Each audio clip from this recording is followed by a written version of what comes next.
একটা কিতাবের কবিতার বাংলা অনুবাদ করছেন।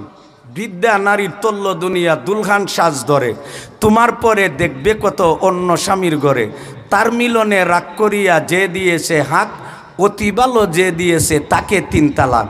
এমন নারী স্বামীর সাক্ষাৎ টুট দিয়া হাসে, দাঁতের কাটা জখমতে স্বামী মরে শেষে।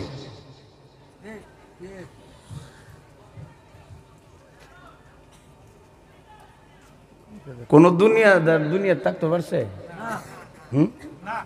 লাতি দিয়ে গাতার ঢুকাইছি, এমন এমন বেত্তমিজ দুনিয়াটা, এমন বেত্তমিজ।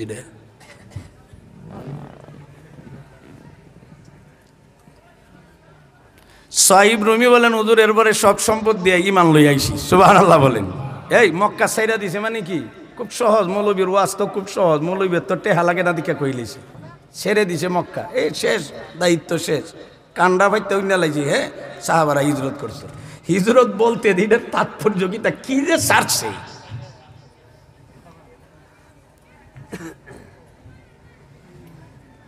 সোহাইল ইবনে আমর 6ষ্ঠ হিজরিতে হুদাইবিয়া নামক স্থানে বাবলা নামক বৃক্ষের নিচে উসমান হত্যার প্রতিশোধের জন্য মুহাম্মদুর রাসূলুল্লাহর হাতে প্রায় ১৫০০ সাহাবী বয়াত হয়েছিল জান দিবার লাগে।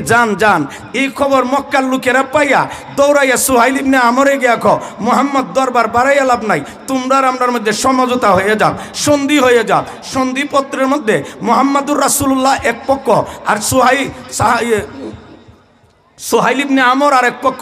এই সোহাইল ইবনে আমর হইল বেঈমান। এই মুহূর্তে এই সময় ঘটনার সময় তার ছেলে আবু জান্দাল হইল মুসলমান।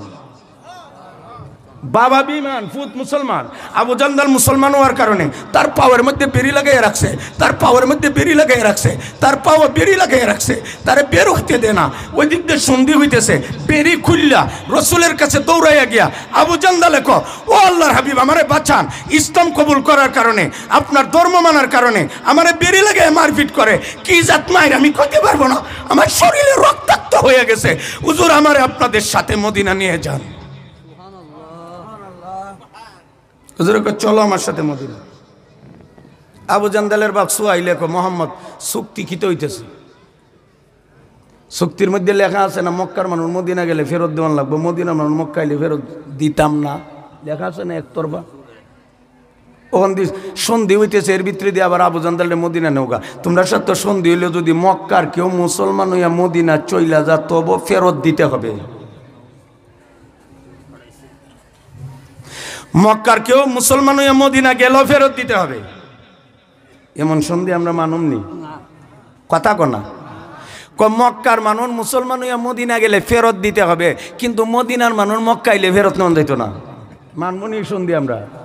নবী মানতে আছে, সাহাবারা মানে না। উমরকে আমরা গড় জামাইয়া, হুজুর বাদ দিন সন্ধির ঘরের সন্ধি বাদ দিন, যা কইব তোরবার দিয়া।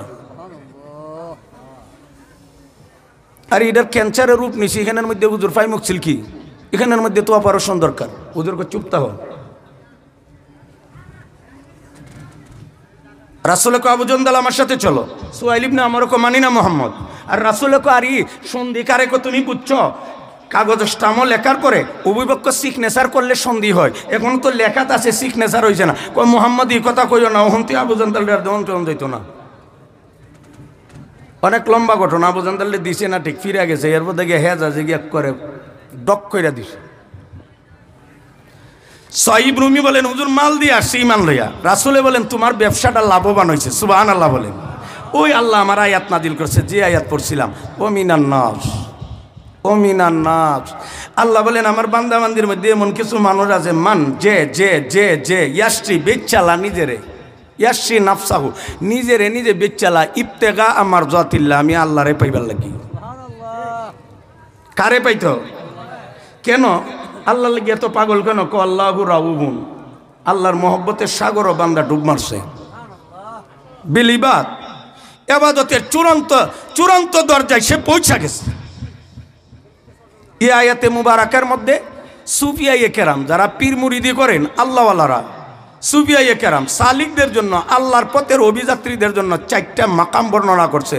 ওয়ামিনান নাসি মাইয়াসি মাকামে ফানাইয়ত, ইবতেগা মারজাতিল্লাহ মাকামে রেজাইয়ত, আল্লাহু রাউফুন মাকামে মহব্বত, বিল ইবাদ মাকামে উবুদিয়ত। সবচেয়ে শ্রেষ্ঠ গুণ হইল বান্দা হওয়ার গুণ। ঠিক না বেঠিক জোরে কন? সাহাবাই কেরাম তাদের মধ্যে দিনের বুঝ গেছিল নি?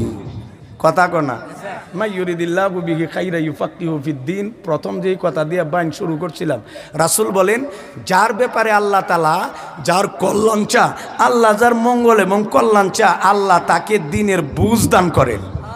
আর দিনের বুঝ যখন ঢুকবো, আপনার মাইরে উইরে আমার কিচ্ছু করার লাগতো না, আপনার গতিতে আপনি চলতে থাকবেন। আল্লাহ আমাদের সবাইকে দিনের বুঝ দান করুক, জোরে কোন আমিন। আল্লাহ আমাদের সবাইকে দিনের হ্যাঁ, আল্লাহ আমাদের সবাইকে দিনের বুঝ দান করুক। এ ভাই, সবাইকে আল্লাহ দিনের বুঝ দান করুক। সবাই হাত উঠাই বলেন আল্লাহ, সবাই হাত উঠাই আল্লাহর কাছে ভিক্ষা চান, হে আল্লাহ তুমি মেহেরবানি করে আমাদেরকে দিনের সহি বুঝ দান করুন। হুজুরের বয়ান পেশ করার জন্য সবিনয় অনুরোধ করছি।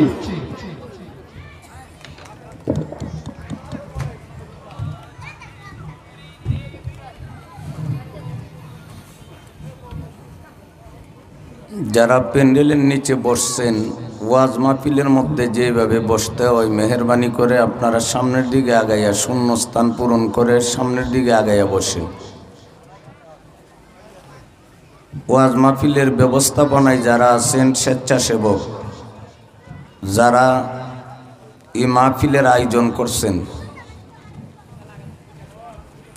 যুবক ভাইদেরকে আমি বলবো আপনারাও বসেন। আর যারা দোকানপাটে অনর্থক গল্প করতেছে, ওইখানের লোকগুলোকে একরামের সহিত প্যান্ডেলের নিচে যেন বসাইয়ে দেন। অনেক উলামায়ে কেরামের কাছ থেকে আপনারা কোরআন সুন্নাহ ভিত্তিক আলোচনা শুনছেন, যিনারা বাকি আছেন আজকের প্রধান অতিথি সহ যথাসময়ে সকলের কাছ থেকে ইনশাল্লাহ আলোচনা শুনতে পাইবেন। যারা পূর্ব দিকে দোকানপাটের মধ্যে ঘোরাফেরা করতেছেন, উদ্দেশ্য হইল মাহফিল।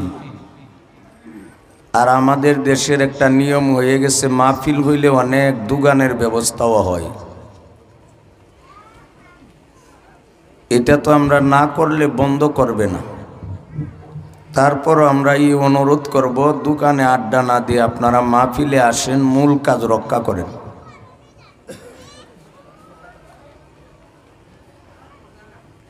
আলহামদুলিল্লাহ আলহামদুলিল্লাহ নাহমাদুহু ওয়া নাস্তাঈনুহু ওয়া নাস্তাগফিরুহু ওয়া নাউযু বিল্লাহি মিন শুরুরি আনফুসিনা ওয়া মিন সাইয়্যাতি আ'মালিনা।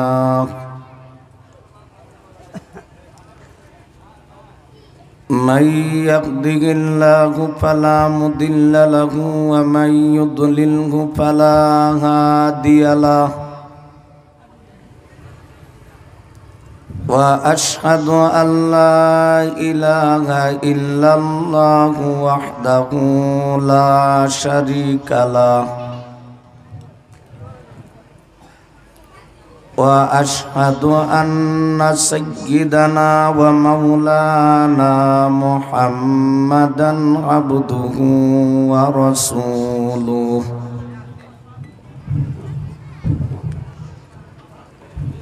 أما بعد فأعوذ بالله من الشيطان الرجيم بسم الله الرحمن الرحيم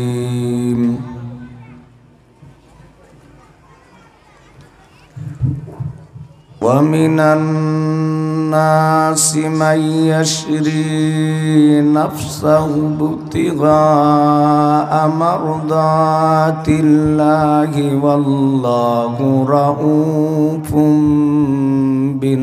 بالعباد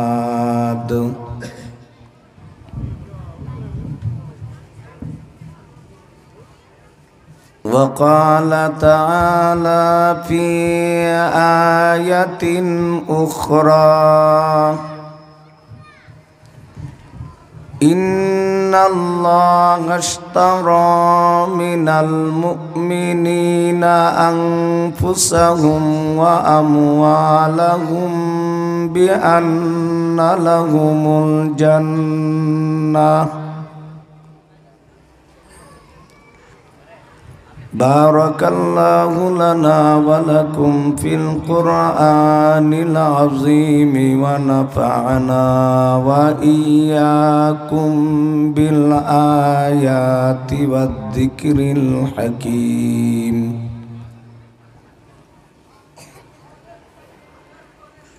وقال رسول الله صلى الله عليه وسلم: من يرد الله به خيرا يفقهه في الدين،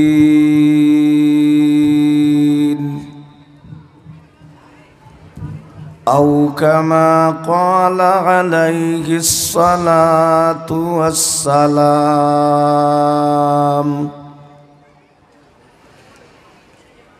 اللهم صل على محمد وعلى آل محمد كما صليت وباركت على إبراهيم وعلى آل إبراهيم إنك حميد مجيد. جزى الله عنا محمدا ما هو أهله. رضيت بالله ربا وبالإسلام دينا وبمحمد نبيا ورسولا.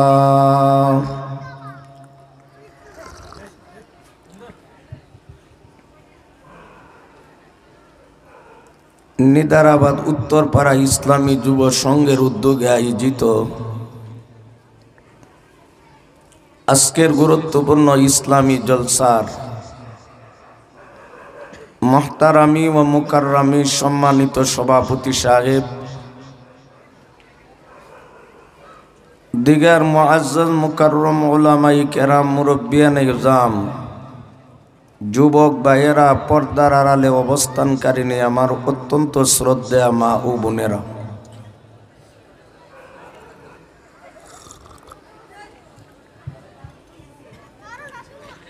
আল্লাহ পাক পরওয়ারদিগার আলমের দরবারে অসংখ্য গণিত শুকরিয়া যে আল্লাহ তাআলা অত্যন্ত দয়া মায়া অনুগ্রহ করে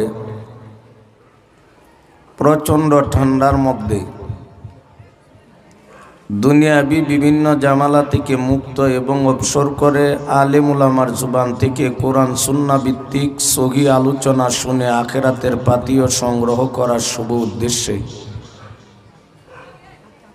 যে আল্লাহ তাআলা আমাদেরকে আজকের মাহফিলে আসার বসার তৌফিক দান করেছেন, এই জন্য আমরা শুকরিয়া তান পাঠ করি আলহামদুলিল্লাহ।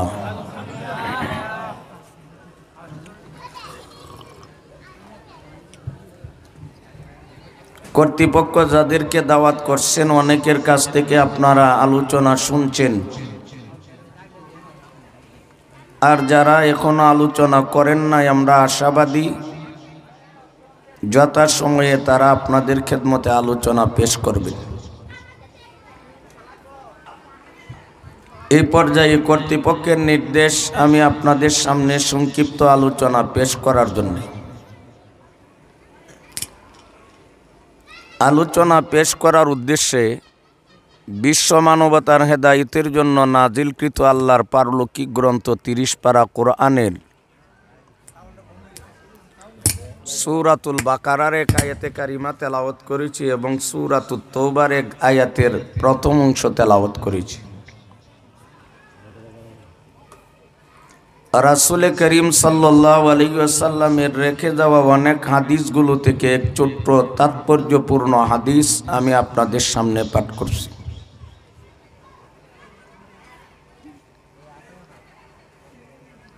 তেলাওয়াতকৃত প্রথম আয়াতের তরজমা হইল, আল্লাহ বলেন, আমার বান্দা বান্দীদের মধ্যে এমন কিছু মানুষ আছে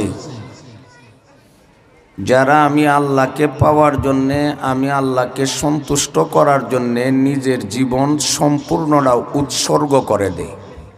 বিক্রয় করে দেয়।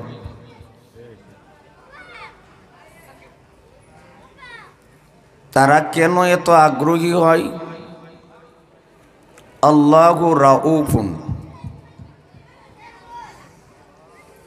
তারা আল্লাহর মহব্বতে নিজেকে এইভাবে বিক্রয় করে দেয়।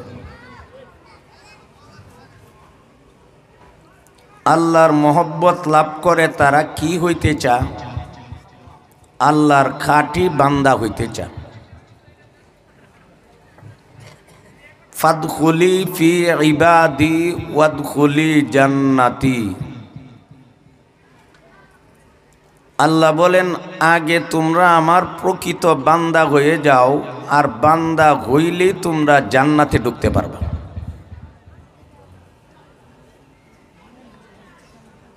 আমার তেলাওয়াতকৃত দ্বিতীয় আয়াতের প্রথম অংশের তর্জমা হইল, আল্লাহ বলেন, ইমানদার নরনারীর জান এবং মালের বিনিময়ে আমি তাদের কাছে জান্নাত বিক্রয় করে দিলাম। তাদের জানমাল আমি নিলাম, আমি তাদেরকে জান্নাত দিব।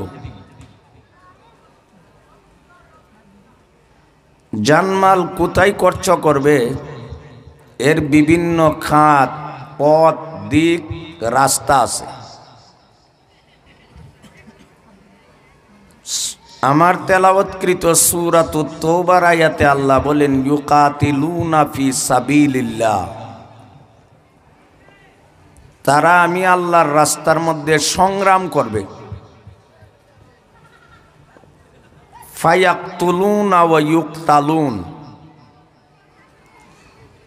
আমার রাস্তাতে সংগ্রাম করতে যাইয়া প্রয়োজনে তারা নিহত হবে, শাহাদত বরণ করবে, অন্যদেরকেও তারা হত্যা করবে। এই হইল তেলাওয়াতকৃত আয়াত 2 এর শাব্দিক তর্জমা। পঠিত হাদিসের তর্জমা, রাসূল করিম সাল্লাল্লাহু আলাইহি সাল্লাম বলেন, মাই ইউরিদিল্লাহু বিহি খায়রা, যার ব্যাপারে আল্লাহ তাআলা কল্যাণ এবং মঙ্গলের ইচ্ছা করেন, ইউফাক্কিহু ফিদ্দীন, ওই ব্যক্তিটাকে আল্লাহ তাআলা দ্বীনের বুঝ দান করেন।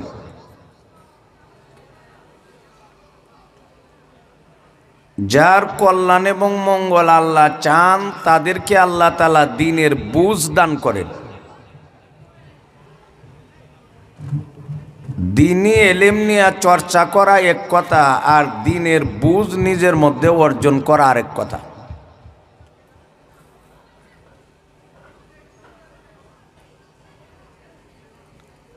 আল্লাহর কথার সম্পর্ক হইল, যাদেরকে আল্লাহ তাআলা মঙ্গল কল্যাণ দিতে চান, তাদেরকে আল্লাহ তাআলা আগে দ্বীনের বুঝ দিয়া দেন। আর একটা মানুষের ভিতরে যখন দ্বীনের বুঝ চলে আসে, তখন এই বুঝটাকে পাওয়ার জন্যে, রক্ষা করার জন্যে সে দুনিয়ার সব কিছু ত্যাগ করতে প্রস্তুত হয়ে যায়। দুনিয়ার মহব্বত আমাদেরকে কেন বেষ্টন করে রাখছে? মূলত আমাদের মধ্যে দ্বীনের সহি বুঝটাও ঢুকতেছে না।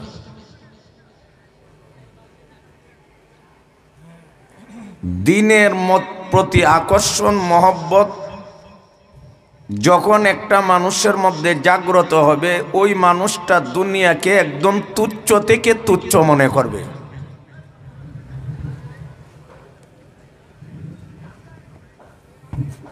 যে যার জন্য পাগল হয়, তার কাঙ্ক্ষিত বস্তুটাকে অর্জন করার জন্য সে অনেক ত্যাগ স্বীকার করতে বাধ্য।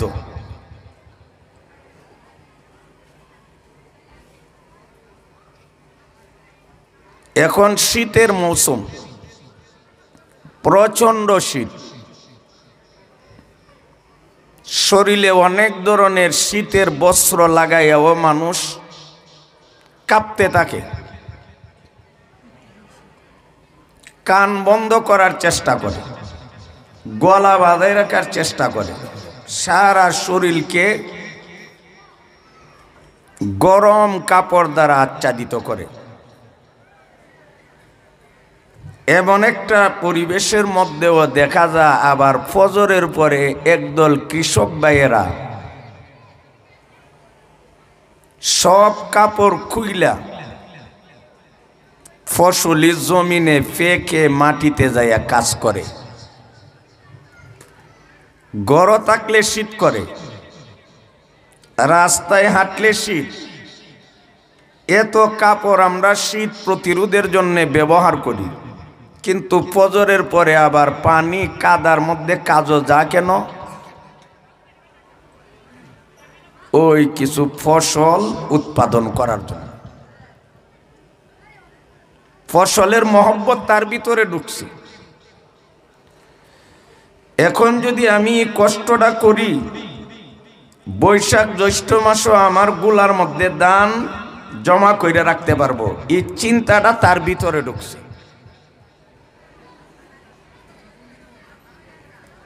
বৈশাখ জ্যৈষ্ঠ মাসও গুদামজাত করার জন্যে ফসল, এই মহব্বত আর আকর্ষণে লোকটা ফজরের পরে পেকে কাদাতে পানিতে কাজ করতে যাইয়া অবহেলা করেনি। কেন? তার নিয়ত আছে একটা ফসল পাওয়া যাবে। এই ফসলটা যখন আমার বাড়িতে আসবে, বিবি বাচ্চাকে নিয়ে সানন্দে আমি দীর্ঘ একটা বছর কয়েকটা মাস বিবি বাচ্চা নিয়ে এগুলি বুক করতে পারবে। এই চিন্তাটা ঢুকার কারণে সে কষ্টরে কষ্ট মনে করে না। যারা ব্যবসায়ী একদম ভোরবেলা মাল কিনতে যা, এই ক্রয় করা মাল বিক্রয় করতে করতে অনেক সময় এশারের টাইম হয়ে যায়। ব্যবসায়ীরা যে পণ্য নিয়ে বাজারে যায়, এগুলি তার ঘরের ভিতরে উৎপাদন হয় না, এগুলি আরেক বাজার থেকে কিনতে হয়। বাজারে পায়ে হেঁটে যেতে হয়, গাড়ি দিয়া যাইতে হয়, কষ্ট হয়। এরপরেও তারা এই কষ্টটা কেন স্বীকার করে? কিছু লাভ আসে, লাভের আসে। ব্যবসার মধ্যে যে লাভ আছে, এই বুঝটা যখন কোনো মানুষের ভিতরে ঢুকে, এই লাভটা অর্জন করার জন্য সে কষ্ট স্বীকার করে কি না করে না? ভাই করেনি? ফসলাদি সুন্দরভাবে উৎপাদিত হইলে তার লাভ হবে, নিজেও বুক করতে পারবে, খাইতে পারবে, বিক্রয় করতে পারবে। এই বুঝটা যখন মানুষের ভিতরে যায়, তখন ওই মানুষটা কষ্টরে আর কষ্ট স্বীকার মনে করে না, লাভটাকেই বড় মনে করে। এমন কোনো কাজ নাই যে কাজে কষ্ট নাই। আমরা যারা আজকে নিয়মিত নামাজ পড়ি না, কষ্ট হয়। পবিত্র রমজান মাসে যারা রোজা রাখি না, যে উপবাস থাকলে কষ্ট হয়।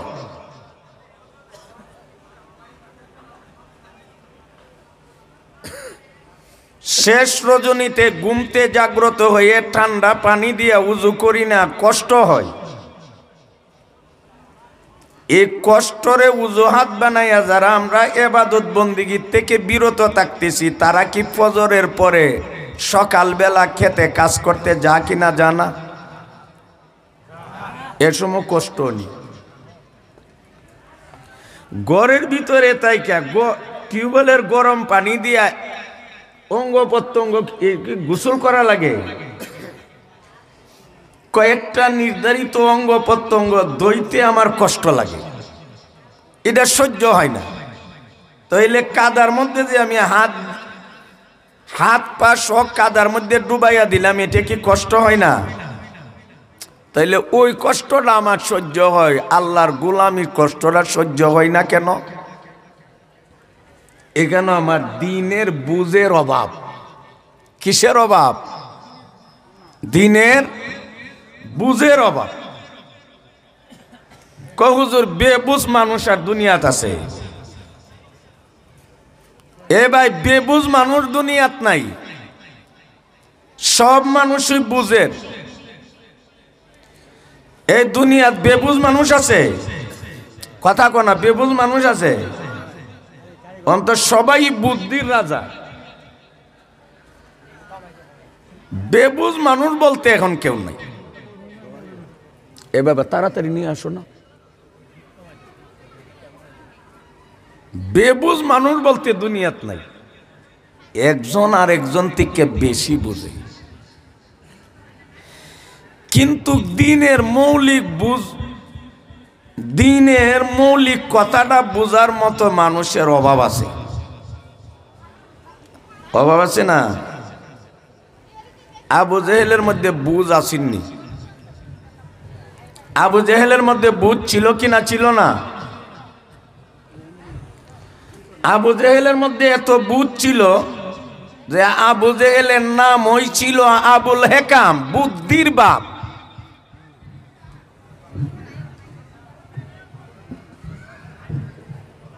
আবু জেহেলের নাম ছিল আবুল হেকাম, বুদ্ধির পিতা। মানে বুঝ তার অভাব, তার মধ্যে বুঝের অভাব। আবু জেহেলের মধ্যে বুঝ ছিল, বুদ্ধির পিতা বলা হইত, হিকমতের বাপ, বুদ্ধির বাপ। তে যার নামের অর্থ পাওয়া যা বুদ্ধির বাপ, এ বেটা আবার আবু জেহেলও কেমনে? কোন বুঝের অভাবে আবু জেহেল মুরুক্কর বাপ হইল, আর কোন বুঝ থাকার কারণে সে বুদ্ধির বাপ হইল? এই বেশ কমরা আমাদের বোঝা উচিত। কোন বুঝ থাকার কারণে সে বুদ্ধির বাপ, আর কিসের বুঝ না থাকার কারণে মুরুক্কের বাপ, মুরুক্কতার বাপ। কথা বুঝাইতাম পারছি নি? এই আবু জেহেলের এক নাম হইল আবুল হেকাম, আবার ইডার নাম হইতো আবু জাহাল। এই কথা নেই।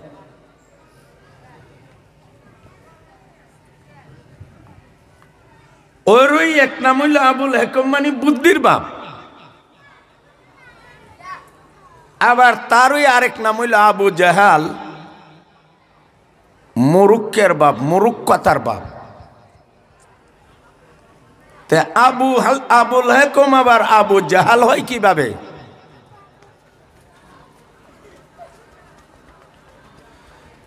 কষে আবুল হেকাম দুনিয়া ঠগাইয়া মাইরা খাইবার যতলা বুদ্ধি আছে এটা তার ছিল। দুনিয়ার নেতৃত্ব দেওয়ার বুদ্ধি ছিল, রাসূলের বিরোধিতা করার বুদ্ধি ছিল, পয়গম্বরকে অমান্য করার বুদ্ধি ছিল,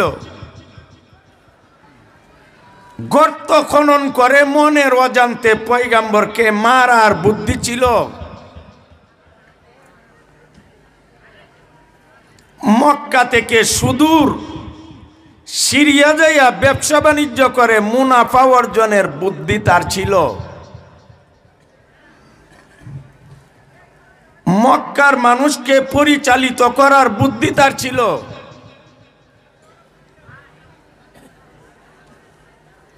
ইসলামের বিরুদ্ধে নারীদেরকে খেপাইয়া দেওয়ার বুদ্ধি তার ছিল। মুহাম্মাদুর রাসূলুল্লাহর বিরোধিতা করার বুদ্ধি তার ছিল। মোট কথা হইল দুনিয়াবি বিষয়ে সে ছিল বুদ্ধিমান, কিন্তু মুহাম্মাদুর রাসূলুল্লাহরে মানলে দে জাহান্নাম থেকে বাঁচা যাবে, জান্নাতে যাওয়া যাবে, আল্লাহ খালিক স্রষ্টা সন্তুষ্ট হবে, এই বুদ্ধি তার ছিল না।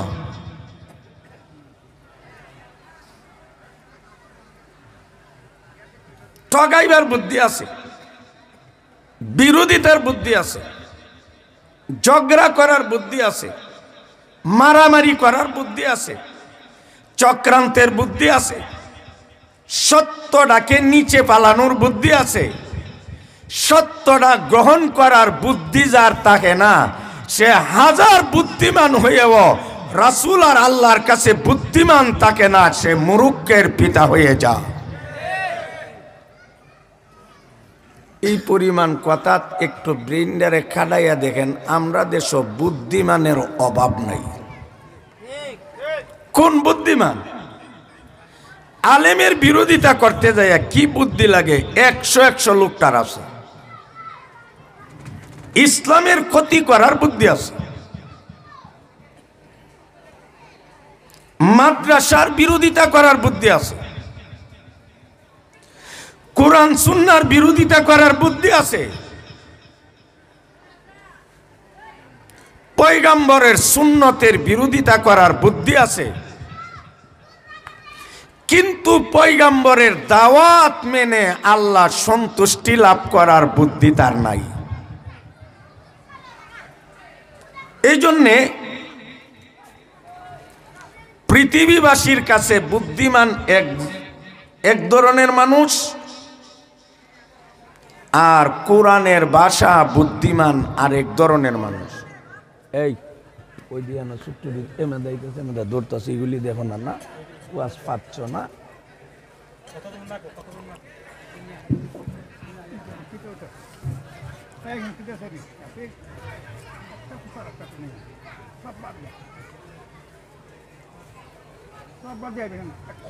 আল্লাহর ভাষা বুদ্ধিমান হইল তারা যারা নিয়মিত আল্লাহর যত গোলামি ইবাদত বন্দেগী আছে সব করে।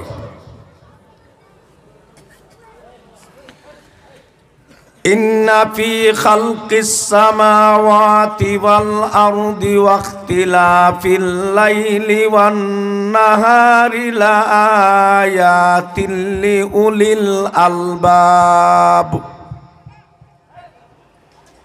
আসমান জমিনের সৃজন, দিবারাত্রির পরিবর্তন,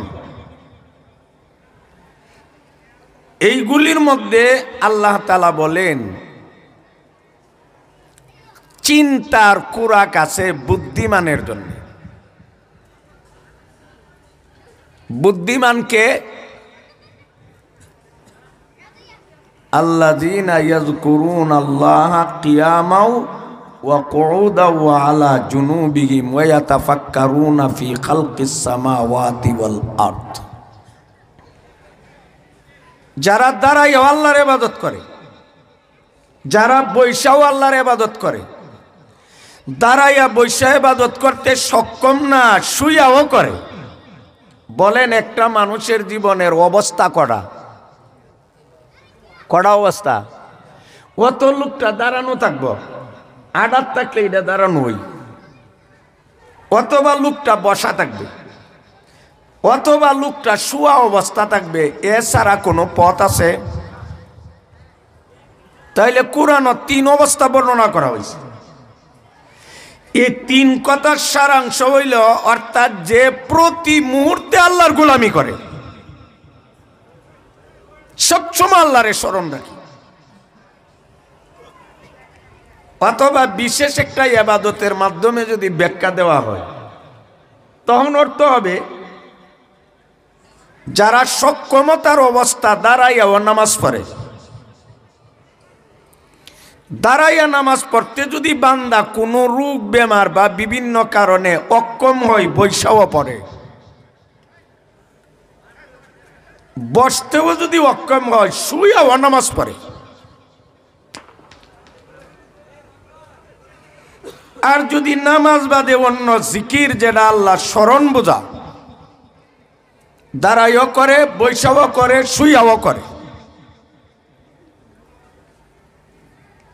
অর্থাৎ সর্ব অবস্থা আল্লাহর গোলামি করে।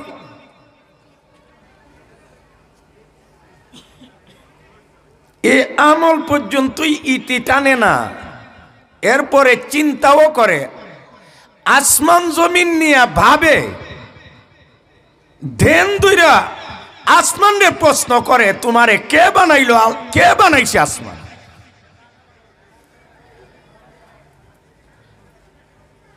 আসমানের সৃষ্টি নিয়ে চিন্তা করে, জমিনের সৃষ্টি নিয়ে চিন্তা করে, বৃক্ষ তরুলতার সৃষ্টি নিয়ে চিন্তা করে, গাছ বৃক্ষের সৃষ্টি নিয়ে চিন্তা করে, নদী নালার সৃষ্টি নিয়ে চিন্তা করে, তৃণলতার সৃষ্টি নিয়ে চিন্তা করে, পশু পাখির সৃষ্টি নিয়ে চিন্তা করে, পাহাড় পর্বতের সৃষ্টি নিয়ে চিন্তা করে।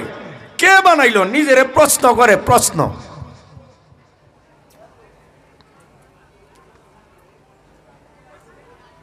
এগুলি কে বানাইলো? এইভাবে প্রত্যেকটা সৃষ্টি আর মাখলুকের ব্যাপারে সে নিজেরে নিজে প্রশ্ন করে। নিজেরে নিজে যখন প্রশ্ন করে, এক পর্যায়ে তার অন্তরের গহীনতা থেকে অত্যন্ত জোরালো ভাবে জবাব আসে, আসমান কেউ বানাইছে না, আমার আল্লাহ বানাইছে। জমিন কেউ বানাইছে না, আমার আল্লাহ বানাইছে। পাহাড় কেউ বানাইছে না, আমার আল্লাহ বানাইছে। বৃক্ষরাজি কেউ বানাইছে না, আমার আল্লাহ বানাইছে। পর্বত কেউ বানাইছে না, আমার আল্লাহ বানাইছে। এইভাবে আল্লাহর বান্দা সাধ্য মোতাবিক সব ইবাদত করে, ফিকির চালাইয়া সব কাজের, সব বিষয়ের, সব মাখলুকের স্রষ্টা একমাত্র আল্লাহকে সাব্যস্ত করে। ঠিক না বেঠিক? জোরে কোন।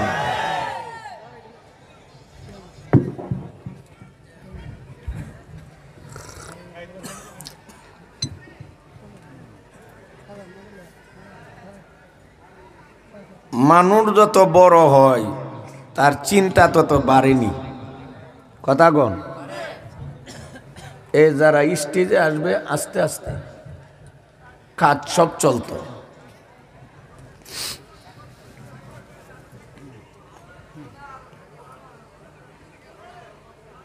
এইভাবে সে বিভিন্ন বিষয়ে নিজেরে জিজ্ঞাসা করে, তখন অন্তর থেকে জবাব আসে, এগুলি সব কে করছেন? এ ভাই জোরে কোন, কে করছেন?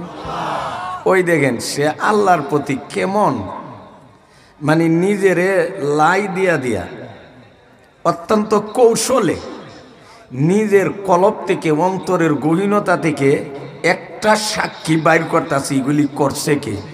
এক পর্যন্ত দেখা যায় বান্দা ইবাদতের চাকা, আমলের চাকা ঘুরাইতে ঘুরাইতে, ফিকিরের চাকা ঘুরাইয়া সব অঙ্গ প্রত্যঙ্গ সবগুলো থেকে যখন একটা জবাব বাহির করে যে আল্লাহ করছে, তখন সে নিজেরে বোঝা, আল্লাহ যদি সব কইরা থাকে, আল্লাহরে বাদ দেয়া যাইবা কোথায়? তুমি যাইবা কোথায়? নিজের মধ্যে প্রশ্ন উত্তর চালাইয়া দিছে। এইগুলি আল্লাহ করছেন কিসের জন্য? আমাদের উপকারের জন্য। তে আল্লাহ যদি এত সবকিছু আমাদের উপকারের জন্য কইরা থাকে, আমরা কি আল্লাহর ইবাদত করতে রাজি না ভাই? করবনি কেন? উনি রব, উনি তো সব কইরা দিছে আমার জন্য।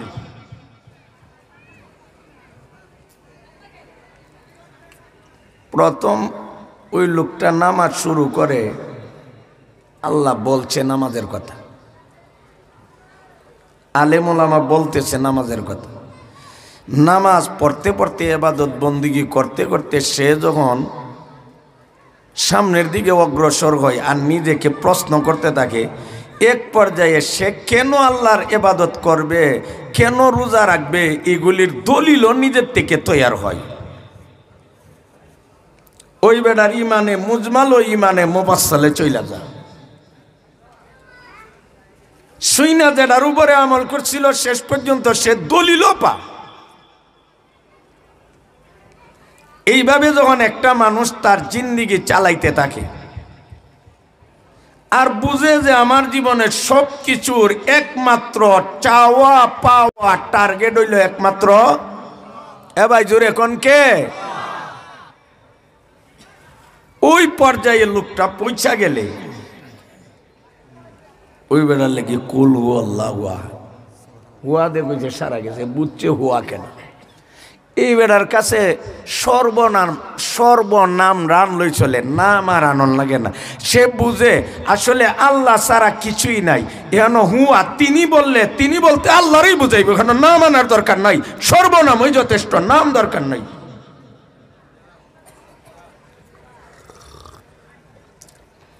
আজকে আমাদের মধ্যে বুদ্ধির অভাব নেই। কিসের বুদ্ধি আছে ভাই?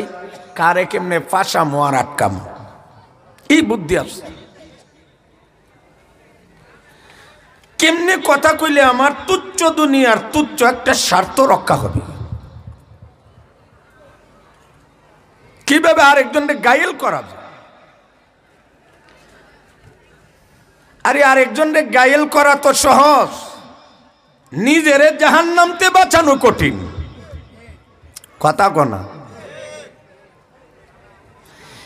আরেকজনকে গায়েল করার জন্য আমি এত মেধা দিলাম, এত চল চাতুরি, অন্ধকার কামরাত এত ছলা পরামর্শ, এটা তো সহজ। নিজেরে জাহান্নামতে বাঁচাইয়া জান্নাতে নেওয়া তো কঠিন। এটা তোমার হয়ে গেল, নিজে জাহান্নামতে বাঁচতে পারলা না, লাভটা কি হইল? মোট কথা আবু জেহেলের মধ্যে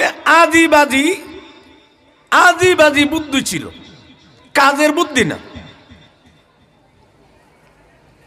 আর যেই উমর ছোট্টবেলা বকরি রাখালি করতে পারছে না, উমরের বাবা আফসোস করে বলতো, ফুত কিতা কইরা খাইবে,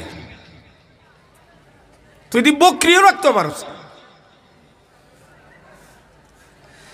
যে আবু জেহেলকে সবাই বলতো বুদ্ধির পিতা, বুদ্ধির সাগর, এই আবু জেহেল জাহান্নামতে বাঁচতে পারে নাই। আর যে উমরের ব্যাপারে উমরের বাবা টেনশন করতো, ফুত কিতা কইরা খাইবে, তুই দি বকরি রাখতার রাস্তা। উমর বুদ্ধির পিতা হিসাবে খ্যাত ছিল না, উমর বুদ্ধির পিতা হিসাবে মশহুর এবং প্রসিদ্ধ ছিল না। উমরের বাবা উমরের জিন্দেগানি নিয়ে চিন্তা করতো, ফুত বকরি রাখতে পারস না, খাইবে কেমনে? আর উমরের ছেলের নাম হইল আব্দুল্লাহ। উমর তার ছেলে আব্দুল্লাহ নিয়ে চিন্তা করতো, হে বউ তালাক দিতে পারে না।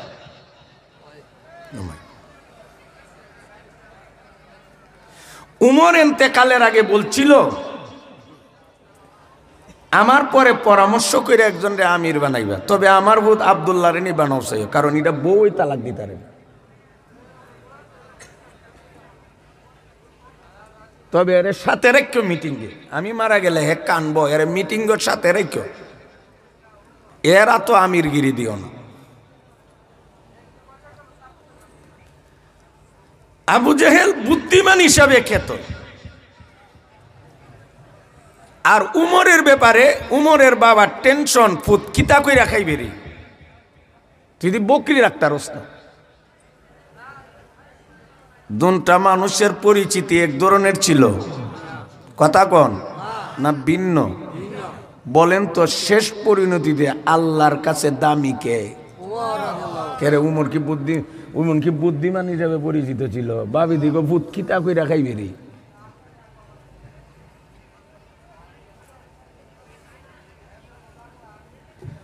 উমরও বুদ্ধিমান ছিল। কোন বুদ্ধিমান? যেই বুদ্ধিমানের কথা আল্লাহ কোরআনে বলেছেন। আবু জেহেল যেই ধরনের বুদ্ধিজীবী, এটা কোরআনের বুদ্ধিজীবী না। আর উমর ছিল কোরআন হাদিসের বুদ্ধিজীবী।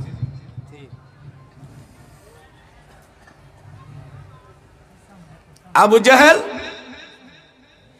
আজিবাজি বুদ্ধি ছিল, মুহাম্মদ রে আটকানো আর মারণের। আসলে কি সে মুহাম্মাদুর রাসূলুল্লাহকে মারতে পারছে? কথা কনা এই আবু জেহেল মুহাম্মাদুর রাসূলুল্লাহ রে মারতে পারছে না? নবীর উম্মতের দুইটা বাচ্চারা তো জীবনের দরা খাইছে। কারা? তো বীর বিক্রমের হাতে নয়, বীর শ্রেষ্ঠের হাতে নয়, বীর প্রতীকের হাতে নয়, একজন কমান্ডারের হাতে নয়, একজন মেজর জেনারেলের হাতে নয়, একজন ব্রিগেডিয়ারের হাতে নয়, কনস্টেবলের হাতে নয়, একজন এসপিডিসির হাতে নয়, ছোট্ট দুই বাচ্চা ইবনা আফরা, মদিনার আফরা নামক, মুআয আর মুআবিজ নামক দুইটা ছোট বাচ্চার হাতে বদরের যুদ্ধে ধরা খাইয়া চিরকালের জন্য জাহান্নামে গেছে আবু জেহেল।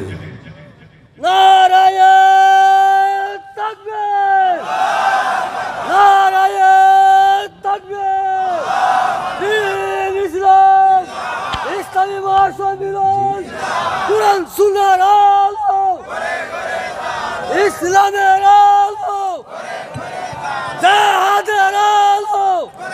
অন আরে অন আবু জেহেলের বুদ্ধি আবু জেহেল রে কই নিছে জাহান্নামে। আর উমরের সরলতা উমরের নিচে কোথায়? আরে বদরের যুদ্ধ হবে, অনেক লম্বা কথা। সামান্য কথা বলতেছি, বদরের ইতিহাস বলা আমার উদ্দেশ্য না।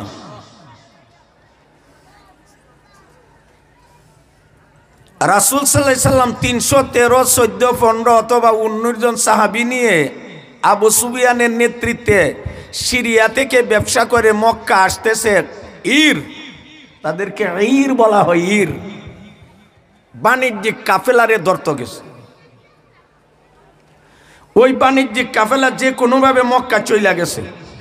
এর আগে দামদাম ইবনে আমর নামক এক ব্যক্তির মাধ্যমে আবু সুফিয়ানে মক্কাতে খবর পাঠাইছে আবু জেহেলের কাছে যে তোমাদের বিরাট বড় ব্যবসায়ী সৌদাগর কাফেলারে মুসলমানের দলে রাস্তা আটকাইতে চা, তোমরা তাদেরকে রক্ষা করার জন্য তাড়াতাড়ি যাও।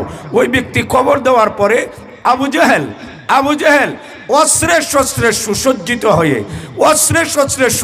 সুসজ্জিত হয়ে বকরি নিয়ে, অনেক পশু নিয়ে, মানুষ নিয়ে 1000 বাহিনী নিয়ে সে মক্কা থেকে মদিনাতে রওনা দিছে। বদর প্রান্তরে আবু জেহেল রওনা দিবার আগে কাবাগর আসছে। আইসা কাবাগর বুকটা লাগাইয়া বলতেছে, আল্লাহ তোমার কাছে আমার কোনো চাওয়া পাওয়া নাই। ওই দেন আল্লাহ একটা, ওই তোমার কাছে আমার চাওয়া পাওয়া। মুহাম্মদের একটা দল আছে, আমারও একটা দল আছে। মুহাম্মদের দল আর আমার দলের মধ্যে মোকাবেলা হবে। মোকাবেলা মাঠে যাইতেছি, রণাঙ্গনে। আল্লাহ তোমার কাছে আমার প্রার্থনা চাওয়া হইল, এই দুই দলের মধ্যে যেই দলরা সত্যবাদী যারা ইজ্জতের সহিত দুনিয়াত রক্ষা করবা, আর যারা মিথ্যাবাদী তাদেরকে তুমি নিজ হাতে ধ্বংস করবা। আল্লাহ কো আবু জেহেল তোমার দোয়া 100 কবুল।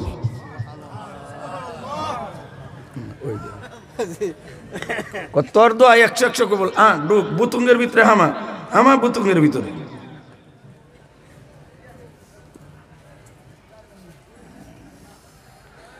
আবু জেহেল বাহিনী নিয়ে রওনা দিছে 1000, আর মুসলমান 313 জন। যাদেরকে রক্ষা করার জন্য সে 1000 লোক নিয়ে রওনা দিছিল, তারা তো সহি সালামতে বহাল তবিয়তে মক্কা পৌঁছে।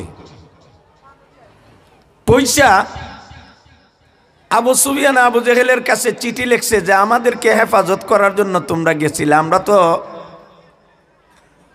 মক্কা চলে আসছি, আর যাওয়ার দরকার নাই, ফিরে আসো। কিন্তু আবু জেহেলের গায়ের দাম্ভিকতার চাদর এত মোটা ছিল, ফিরআউন হাযিহিল উম্মাহ আবু জাহলিন, রাসূল বলে আমার উম্মতের মারাত্মক সিরিয়াসলি জঘন্যতম ফেরাউন হইল আবু জেহেল। আবু জেহেলের চিঠির জবাব লিখছে, কনা বদর যুদ্ধ করবার লাগি বাড়িতে বাইরেছি, যুদ্ধ না কইরা ফিরত যেতাম না। যুদ্ধ নিয়েতে বের হইছি, যুদ্ধ না কইরা ফিরত। বদরের প্রান্ত সইয়ামু, কই মাঠটা সইয়ামু। বদরের মাঠে গেলে যদি মুহাম্মদের দল যুদ্ধ করতে আছে আনুষ্ঠানিক যুদ্ধ হবে, আর যদি যুদ্ধ করতে না আসে আমরা 3 দিন ওইখানে থাকুন, বকরি জব কইরা উরুস কইরামু। উরুস খানার আয়োজন করা হবে।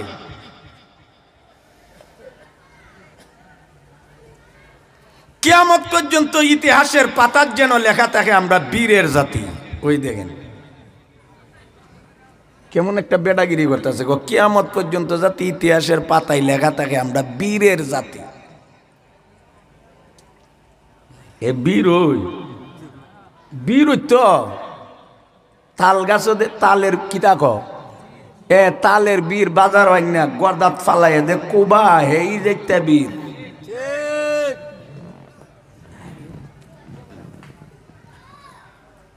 অনেক লম্বা ঘটনা গেছে যুদ্ধের মাঠে। এত বড় কথা কেন কহের আজলে টানতাছে, তলিত না গেলে তো আর ধরা খাইতো না। বেড়াগিরি না করলে তো তলিত যাইতো না, না গেলে তো ধরা খাইতো না। যুদ্ধ শুরু হয়েছে।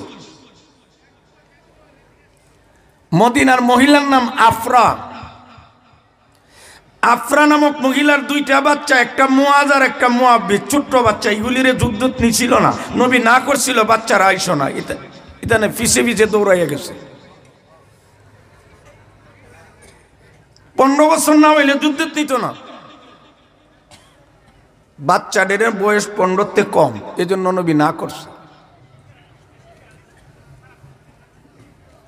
বদরের যুদ্ধ কতজন মুসলমান ছিল? হ্যাঁ ভাই কোন? 313। তা আমি দিয়ে কইলাম 19 জন। ওইটা কোন হিসাবে? ওই যে কয়েকটারে না করছেন এরপরে তলে তলে গেছে, ওইগুলিরে গণলে 19 জন হইব। গনা 313 হইতে পারে, 14 হইতে পারে, 15 হইতে পারে, 19 হইতে পারে। এটা আলেম ওলামার ব্যাপার, এটা আলেমরা বুঝবো কোন হাদিস ও কোন দৃষ্টিতে 14, 15, 19, 13 বলা হয়েছে।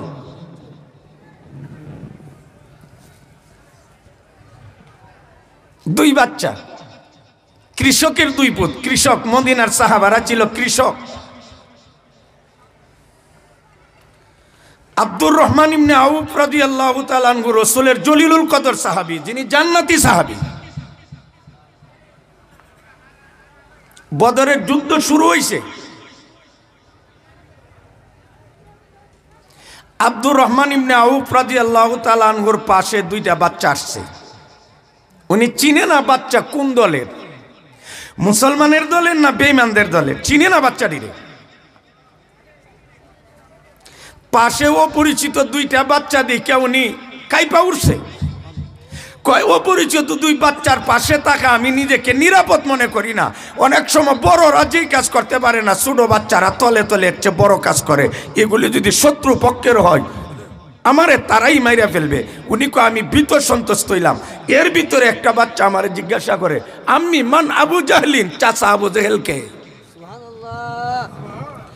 এই আজকে আমাদের সমাজের যুবকরা, ছোট্ট বাচ্চারা গান, ব্রাজিল আর আর্জেন্টিনার বান্দরদের খেলা দেখতে চা, আর ইসলামের গুড়াতে ছোট্ট বাচ্চারা জান, ছোট্ট বাচ্চারা জিহাদে যাইয়া বেঈমানদেরকে খতম করে আসতো। ঠিক যাবে ঠিক জুড়ে কও। আজকে আমরার মারা বাচ্চারে দুধ পান করা খেলুন্না খেলুন্না আর মেলুন্না বানাইবার লাগি, বাটফার আর সুর বানাইবার লাগি।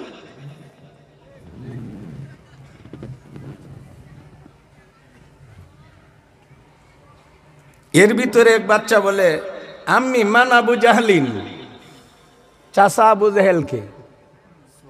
আব্দুর রহমান ইবনে আউফ বলেন, এই প্রশ্নটা যখন একটা বাচ্চা করছে, আপাতত আমার ভয়ভীতিটা কাইটা গেছে। অতটুক বুঝতে পারছি যে তারা এই দলের না আমরার দলের, এই জন্য এর এতুগা।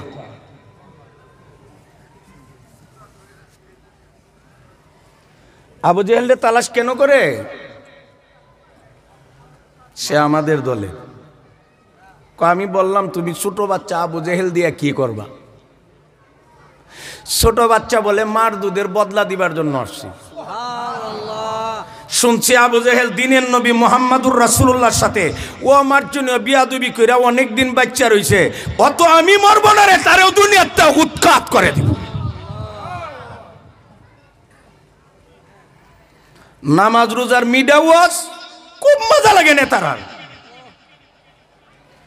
ইসলামের জেহাদের আলোচনা শুনলে এলার্জি আর খাচ্চানি শুরু হয়, তার নেতা নিশ্চিতা থাকে। এই আলেম উলামা কি জবাব দিবা? কোরআন কি জেহাদের আয়াত নাই? বুখারীত কি কিতাবুল মাগাজি নাই? বাদ দিয়ে দাও। পাবলিকের পূজা করতে করতে জেহাদের আয়াত বাদ দিয়ে দাও, সিন্নির আয়াত পড়ো। বদর, উহুদ, খন্দক, হুনাইন বাদ দিয়ে দাও, জির রানা বাদ দাও, বনু কুরাইজার যুদ্ধ বাদ দাও, খাইবরের যুদ্ধ বাদ দাও, সব বাদ দিয়ে খান খালো যাবো, খাওয়ান আর খাওয়ান। তবে পাবলিক খুশি দাও।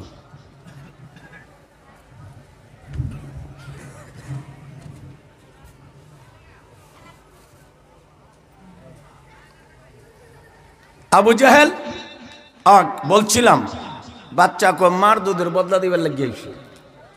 চিন্তা করছে আবু জেহেল আমার দিনের নবী মুহাম্মদুর রাসূলুল্লাহর সাথে বিয়াদবি কইরা এতদিন ধরে রইছি দ্বিতীয় এর উঠাই দেব দুনিয়ার থেকে। এই একজন যার শরীর একজন মুসলমানের মনোভাব কেমন হওয়া উচিত।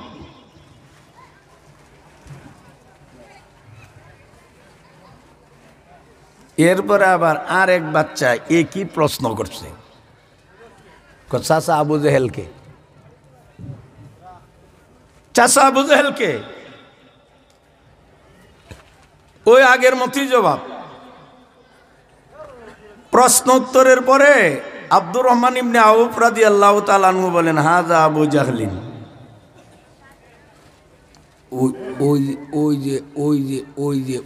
ওইলা আবু জেহেল। দেখাই দিতে দেরি হয়েছে মিসলুস সাকারাইন। বাস পাখি শিকার দেখলে যেমন হুমড়ি হুমড়ি খাইয়া শিকারের দিকে লাফ দিয়া পড়ে, দুইটা বাচ্চা এ দাম্ভিক অসভ্য বেয়াদব গুস্তাখে রাসূল বেঈমান আজুলি কম্বক আবু জেহেলের উপরে এমন আক্রমণ করছে, দুই বাচ্চার আক্রমণের কারণে আবু জেহেল বাহনের উপরে থাকতে পারে না। কারা তো ধরা গাইছে, আরো আসতে নিব কাল এই কেউ নিলে গাহ গলে মিললা আমার দইরা দিলাইও তো তোমরা দেশো তাহ।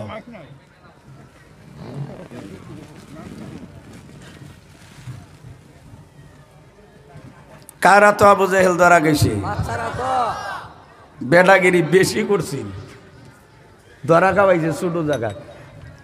এই সমস্ত ঘটনা দিয়ে আল্লাহ আমাদেরকে কি বুঝাইতে চা, অস্থায়ী জগতের কুকুর সাজ্জা যারা বেশি লম্বা লম্বা কথা কো, ইসলাম কোরআন আলেম উলামা মসজিদ মাদ্রাসা নিয়া বেশি বাড়াবাড়ি করো, আলেমের কথা মজা লাগে না, কোরআন তোমার ভালো লাগে না, তুমি অমুক হয়ে গেছো তমুক হয়ে গেছো, তুমি তো আবু জেহেলতে বড় না, তুমি তো ফেরাউন থেকে বড় না, তুমি তো নমরুদ থেকে বড় না। নমরুদ তো ল্যাংরা মশা দিয়া শেষ করা হয়েছে, আর ফেরাউন রে সুবাইয়া টুবাইয়া নাক সুবা দিয়া মারা হয়েছে, আর আবু জেহেল মুআয আর মুআব্বিজ নামক ছোট্ট দুইটা বাচ্চারা তো ধরা গেছে। এটা দিয়ে আল্লাহ বুঝাইতে বারিস না, বাড়বে দে ছোট জায়গা চুষের দেওয়াই আসার বেশি যে বাড়ে ছোট জায়গা এমন জায়গা ধরা হইব কইতেও পারত না। আবু জেহেল বুদ্ধিমান নেই কথা কনা, এই বুদ্ধি দিয়ে জাহান নামতে বাঁচতার চিনি। তিনটা কি বুদ্ধি, বুদ্ধি দিয়ে আমি কি করতাম। আমার যে ব্রেন, আমার যে মেধা, আমার কলমের কালি, আমার ব্রেন, আমার মেধা, আমার চিন্তা, আমার যোগ্যতা, আমার সার্টিফিকেট, আমার দল, আমার পার্টি, আমার সোসাইটি, আমার ছেলে, আমার সন্তান, আমার বিবেক, আমার আকল, আমারে যদি জাহান্নামতে বাঁচবার পথ না দেখাইতে পারি, এই বুদ্ধি দিয়ে আমি কে হাক্কামুনি।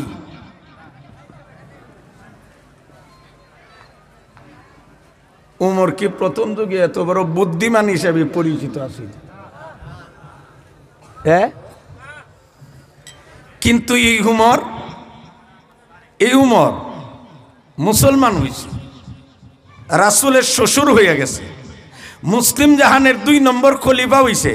যে 10 জন সাহাবী জান্নাতের সার্টিফিকেট দুনিয়াতে থাকতে নবীর মাধ্যমে আর শাহিমের ফয়সালা লাভ করছে, এর মধ্যে সিরিয়াল নম্বর 2 উমর, জান্নাতি উমর, প্রায় 26 লক্ষ বর্গ মাইল এরিয়া সফল রাষ্ট্রপতি।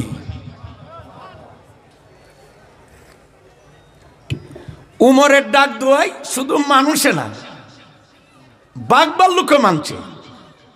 উমরের চিঠি লিখলে নীল নদীও চিঠি গ্রহণ করছে। উমর বেদ দিয়া শাসন করছে, মদিনার জমিন কম্পন বন্ধ হইয়া গেছে। উমর বলছে, হে মদিনার জমিন কেন কাঁপো, কেন কাঁপো? তুমি জানো না তোমার ভূগর্ভে, তোমার পিছনে, তোমার ভিতরে রহমাতুল্লিল আলামিন শ্রেষ্ঠ নবী, আকে নামদার, তাজেদারে মদিনা, জিগর গোস্বামেনা, নয়নের মণি, করুণার ছবি, মাক্কি নবী, মাদানী নবী, হাশিমি নবী, মুত্তালিবী নবী, নবীর নবী, রাসূলের রাসূল, শ্রেষ্ঠ নবী আরাম করতেছে, আর কোনোদিন কাঁপতে পারবে না, সাবধান করে দিলাম, বন্ধ কাপ।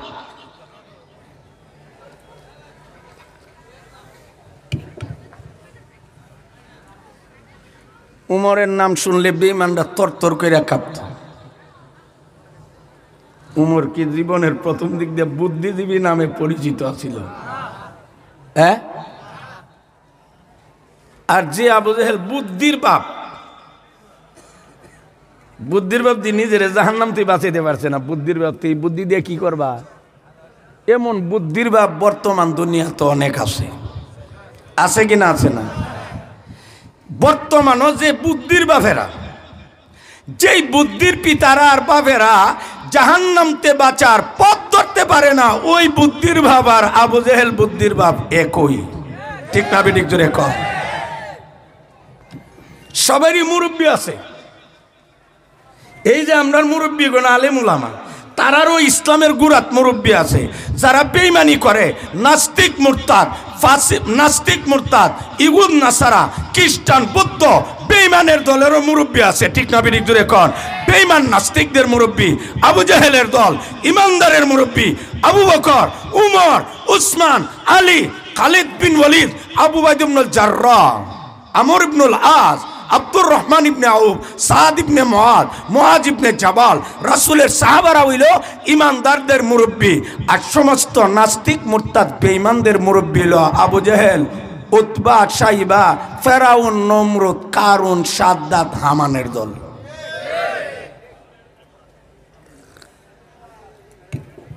হাদিসের তরজমাতে আমি কি বলছিলাম? যার ব্যাপারে আল্লাহ তাআলা মঙ্গল এবং কল্যাণ চান, তাকে আল্লাহ দ্বীনের বুঝ দান করে।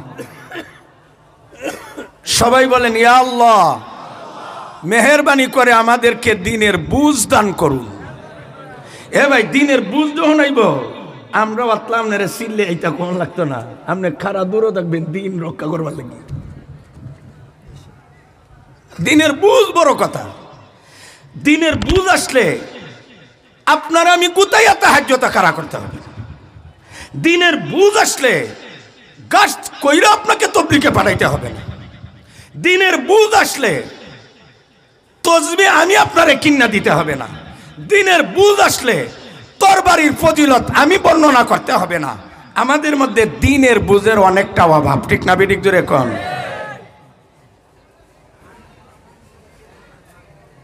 ও হুজুর সারা দেশ ওয়াজ হইতেছে, সারা দেশ আলেম উলামা আছে, মাদ্রাসা আছে, এরা বুঝি কিচ্ছু বুঝে না। তুমিও আমরা দ্বীনের বুঝ দেলাইতেছ। এ ভাই, দ্বীনের এলেম এক কথা, আর দ্বীনের বুঝ হইল আরেক কথা। এলেম আর বুঝ হুজুর বেশ কম আছে না? এলমুন ফিকহুন, বুঝ বেশ কম আছে। সাহাবাই, অনেক সাহাবী এমন আছে মুসলমান হইয়া নামাজই পড়ছে না, নামাজের টাইম পেয়েছে না, মারা গেছে। তার মধ্যে এত বড় এলেম ছিল না, কিন্তু একটা সেকেন্ডের ভিতরে দ্বীনের এমন বুঝ ঢুকছে, খেজুর বাদ দিয়া জিহাদে গিয়া শহীদ হইয়া গেছে।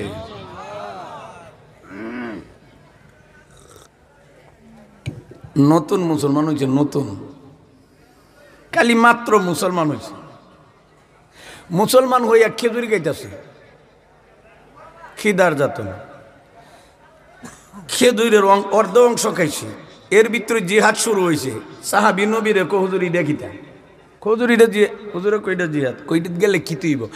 তুমি যদি এই জিহাদে অংশগ্রহণ করে মারা যাও, আল্লাহ তোমার গলার মধ্যে শাহাদতের মালা পরাইয়া দিবে, আর জান্নাতে কইনা হুরের সাথে দেখা করাইয়া দিবে।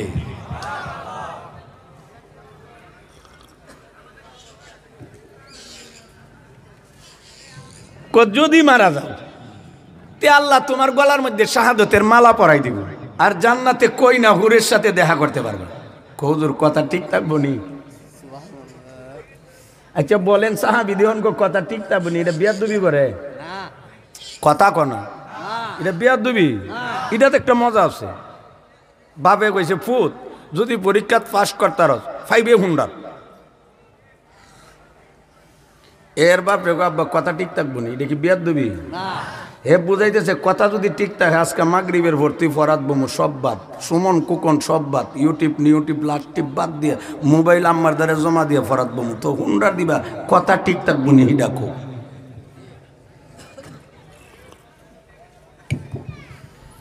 সাহাবী ভেবে বলার পর রাসূলকে, হ্যাঁ কথা ঠিক। তখন সাহাবি বলে, যেই যুদ্ধে অংশগ্রহণ করে শহীদ হইলে শাহাদতের মালা পাওয়া যা, আল্লাহর সন্তুষ্টি পাওয়া যা, চিরশান্তি স্থান বাসরঘর জান্নাতে কই না হুর পাওয়া যা। এই রাস্তা যাইতে যাইয়া খেজুরের বাকি অংশ খাওয়ার দরকার নাই, খেজুরের বাকি অংশ নিক্ষেপ করে বিদ্যুৎ আর কারেন্টের মতো যুদ্ধের মাঠে অংশগ্রহণ করে বেঈমানদের সাথে আমরণ যুদ্ধ করতে করতে আল্লাহর বান্দা শহীদ হইয়া গেছে।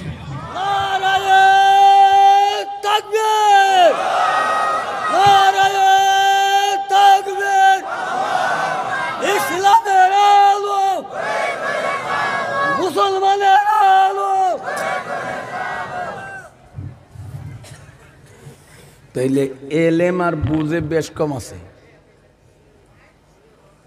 বুঝটা এলেম থেকে আরো গভীর। বুঝ গেলে গা এ বউটো তৈয়া বাড়ি ঘর তৈয়া 1 বছরের সিল্লাত যাবো গা, এই চিন্তা করতো না শুনিয়া ইয়া ডায়েট নিয়ে খাইব গীতা করব গীতা। দিনের বুঝ আমাদের সকলের মধ্যে 16 আনা না থাকলেও নবীর সব সাহাবীর মধ্যে ছিল। কথা বুঝেন না? এই বুঝটা তৈয়ার হইয়া গেছে। এই দুনিয়া ক্ষণস্থায়ী আর আখিরাত চিরস্থায়ী। দুনিয়ার বন্ধু বান্ধবের মন রক্ষা করা থেকে আমার আল্লাহর সন্তুষ্টি হবে বড় জিনিস। এই বুঝ তৈয়ার হচ্ছে। এই বুঝ যখন সাহাবার ভিতরে গেছে, কঠিন থেকে কঠিন কাজ করতেও পিছপা হইছে না। পেটে পাথর বাইদা দিনের কাজে আত্মনিয়োগ করছে, কারণ দিনের বুঝ চলে গেছে। কথা শেষ করতেছি। রাসূলের পক্ষ থেকে নির্দেশ দেওয়া, রাসূল তো মক্কাতে জন্ম নিছেন, দীর্ঘ 40 বছর মক্কাতে লালিত পালিত হয়েছেন, 40-এর পরে নবুয়ত পাইছেন, কালিমার দাওয়াত দিতে শুরু করছেন। যারা ওই কলিমাটা গ্রহণ করে মায়ের খাইতে হয়, জুলুম নির্যাতনের শিকার হইতে হয়, তিরস্কার বৎসনার শিকার হইতে হয়, পাথরের চাপ খাইতে হয়, উত্তপ্ত বালুর মধ্যে শোয়াইয়া রাখা হয়, হাত পায়ে রশি দিয়া বেঁধে টানা হেঁচড়া করা হয়, দেশান্তরিত করা হয়, আঙ্গুল কেটে দেওয়া হয়, মুসলা করা হয়, অঙ্গহানি করা হয়, ভয়ভীতির মধ্যে সময় কাটাইতে হয়। গেল 13 বছর। নবুয়ত পাওয়ার পর 13 বছর পরে আল্লাহর পক্ষ থেকে রাসূল মামুর এবং আদেষ্টিত হয়ে সাহাবাদেরকে বললেন, তোমরা মক্কা ছেড়ে মদিনাতে হিজরত করো। মক্কা ছেড়ে মদিনাতে কথা কোনা সাহাবারা হিজরত করছেন, রাসূলও হিজরত করছেন।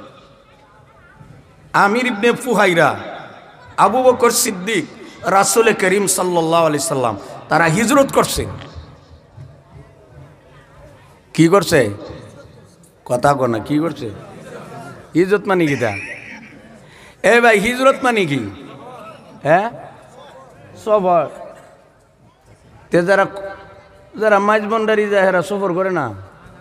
কেল্লুই আল্লাহ আল্লুই কেল্লার দ্বারা সফর করে না?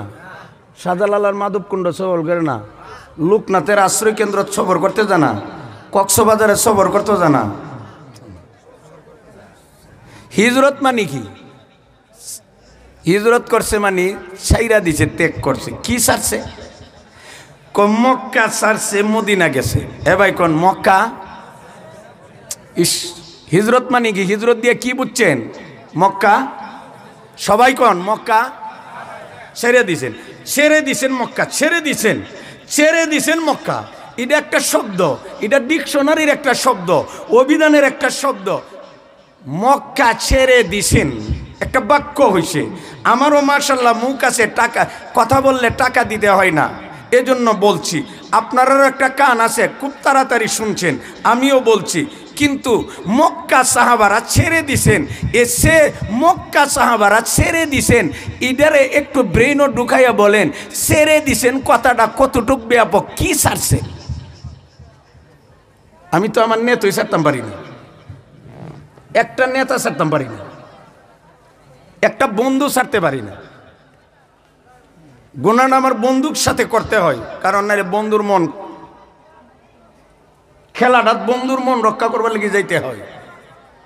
আর সাহাবারা মক্কা ছেড়ে দিছেন, মানে বাড়িঘর ছেড়ে দিছেন, বাগবাগিচা ছেড়ে দিছেন, অট্টালিকা ছেড়ে দিছেন, বেংবেলা ছেড়ে দিছেন, খেজুরের বাগান ছেড়ে দিছেন, পাহাড় পর্বত ছেড়ে দিছেন, মা ছেড়ে দিছেন, বাবা ছেড়ে দিছেন, কলিজার টুকরা সন্তান ছেড়ে দিছেন, বন্ধু বান্ধব ছেড়ে দিছেন, আত্মীয় স্বজন ছেড়ে দিছেন। এই ছেড়ে দিছেনের ভিতরে কতগুলো একবার নিজের প্রশ্ন করেন। আর আমরা তো হুজুরানে চিল্লাইয়া বলতেছি একটু ছাড়তাম। ওনারা মক্কা ছেড়ে দিছেন, মানে কতগুলো জিনিস ছাড়ছে যেগুলির জন্য আমরা রক্ত দিই। আরে বড়কে তোদের 4 আঙ্গুলের লাগিয়ে তো রক্ত দেওয়া হয়, একটা বাঁশ কাটা লইয়া ঝগড়া লাগিয়ে রক্ত দেওয়া হয়নি। আর সাহাবারা কত কিছু ছাড়ছে, মক্কা ছেড়ে দিছেন। এটা তো আমি কইলে যে টিয়াটোয়া লাগছে না, পয়সাও লাগছে না, সহজ কথা। আর আপনারা কান দিয়ে শুনছেন, যার কাছে ভালো লাগছে কাল গাছ আষ্টল বয়ক করে নবীর বিচ্ছেদটা ডক করে মৌলবিয়ে কইছে, কিন্তু সাইরা দিছে বলতে কি বুঝাইল? নিজে কেউ মাপকাঠি একবার নিতে হবে। মুরব্বীরা যদি ছাড়তে পারে আমি ছাড়বো না কেন? মুরব্বীরা যদি আল্লাহ পাইবার লাগে এত কিছু ছাড়তে পারে, আমি আল্লাহ পাইবার লাগে ছাড়বো না কেন? নিজের একবার প্রশ্ন করো। সাইরা দিছেন।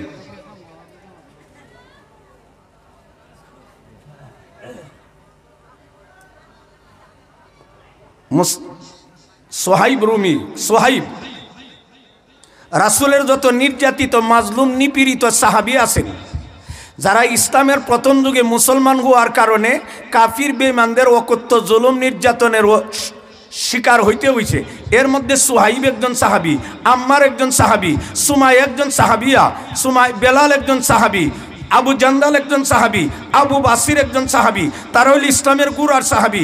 অনেক জুলুম নির্যাতন সহ্য করতে হয়েছে। বিলাল রাদিয়াল্লাহু তাআলা আনহু বাড়ি তো আর হাবশা আসলো মক্কা, উনি ইসলাম গ্রহণ করার কারণে মক্কার বেঈমানরা বলে, হে বেলাল তোমার বাড়ি তো হাবশা, আমরা তো বাড়ি তো আরব দেশে মক্কা, মক্কার মানুষ মেহমান নওয়াজে পারঙ্গম, আমরা কাফির হইতে পারি, মুশরিক হইতে পারি, মেহমানের কদর করতে আমরা শিখত, আমরা মেহমানের কদর করি। তুমি বিন্দিসি, তুমি আরেক দেশের, তুমি তো আমাদের মেহমান, আমরা তো তোমার মেজবান, আমরার কাছে উত্তম ভালো ব্যবহার পাইবার দাবিদার তুমি। কিন্তু বেলাল তুমি নিজে ইচ্ছা করিয়া এই উত্তম আর ভালো ব্যবহারটা হারাইছো। তুমি আসলে ভালো ব্যবহার পাইবার কথা, মেহমান বিন্দিসি হওয়ার কারণে। কিন্তু তুমি আব্দুল্লাহর ছেলে মুহাম্মদেরকে রাসূল কেন মানলা, তার পিস কেন ধরলা, তার বুলি কেন আওড়াও, তার মতবাদ কেন বিশ্বাস করো? সুন্দর ব্যবহার পাইবে না, তোমাকে পাথর দ্বারা চাপা দেওয়া হবে, তোমাকে বালির উপরে শোয়ানো হবে, তোমার হাতে পায়ে বেঁধে টানা হেসরা করা হবে, তোমার চামড়া দিয়া টুকটুকি বাজানো হবে। একটাই কারণ, মুহাম্মদের পথ কেন ধরলা?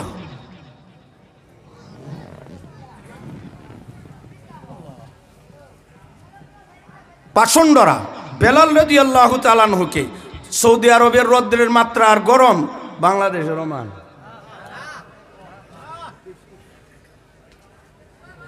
সৌদি আরবের ভৌগোলিক অবস্থান আর বাংলাদেশের ভৌগোলিক অবস্থান এক ধরনের। উত্তপ্ত রৌদ্রের মধ্যে ঠিক জুহরের সময় বকাটে ছেলেরা, গেসরারা, ষণ্ডারা, গুন্ডারা, বিয়াদ্দবরা বেলালকে উত্তপ্ত বালুর উপরে শোয়াইছে, ডাইন হাতে রশি লাগাইছে, বাম হাতে রশি লাগাইছে, ডাইন পাতে রশি লাগাইছে, বাম পাতে রশি লাগাইয়া বিরাট বড় একটা পাথর তার বুকের উপরে চাপ দে আর চতুর্দিকে টানা হেসরা করে আর কয়, বেলাল যদি জীবনের তরে বাঁচতে চাও মুহাম্মদের দল ছাইরা দাও। বেলাল রাদিয়াল্লাহু তাআলা আনহু এত চাপে পড়ে, এত মজলুম হয়ে, নির্যাতিত নিষ্পীড়িত হয়ে, পাথরের চিবাই পড়ে, উত্তপ্ত রৌদ্রের মধ্যে পড়ে, টানা হেসরার শিকার হয়ে বেলাল একটা কথা বলে, আহাদ আহাদ আহাদ আহাদ, আমি সব ছাড়তে পারি, আমি সব ছাড়তে পারি, আমার আল্লাহ ছাড়তে পারি না।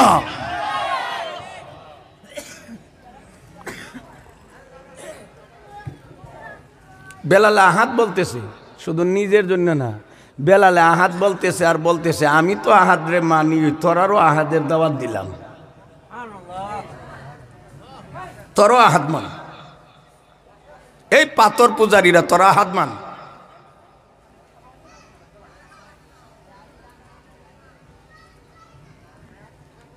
সোহাইব রুমি রাদিয়াল্লাহু তাআলা আনহু উনি মজলুম সাহাবীদের মধ্যে একজন।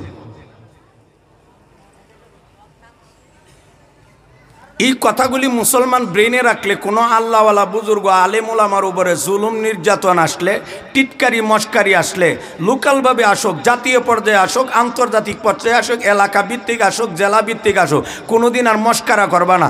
ইসলামের গোড়াতে যত মুরব্বী আছে সবাই জুলুমের শিকার হয়েছে।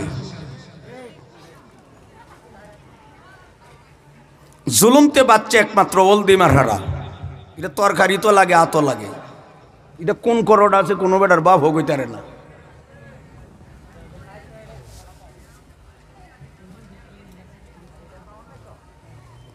সাইব রুমি মক্কা থেকে হিজরতের জন্য রওনা দিছে। নবী বলছে না হিজরত করতে হবে, কথা কনা। মক্কা থেকে মদিনা পানে হিজরতের জন্য রওনা দিছে। মক্কার বেঈমানরা সাইব রুমিরে রাস্তার মধ্যে আটকাইলিছে। এ ভাই, মক্কার কাফির মুশরিকটা কি মুসলমানরে দেখতে পারে? কথা কন। এখন সাইব রুমি মুসলমান কিনা? মুসলমান। তে উনি জন মক্কা ছেড়ে মদিনা চলে যা, বেঈমানরা খুশি হইবার কথা না বেজার? খুশি হইবার কথা না, কিন্তু রাস্তা আটকা কেন? দিগল ভাই হুজুর রহমাতুল্লাহ আমার একটা কথা কইছি। দিগল ভাই হুজুর আমার একদিন কো, জালিম চিনুন নামনে আমার এমনি কো। তা আমরা অনেক সময় আছে জানার বড় মুরব্বীর মুক্তে শুনবার লাগি বলতাম হুজুরে বললে ভালো হয়।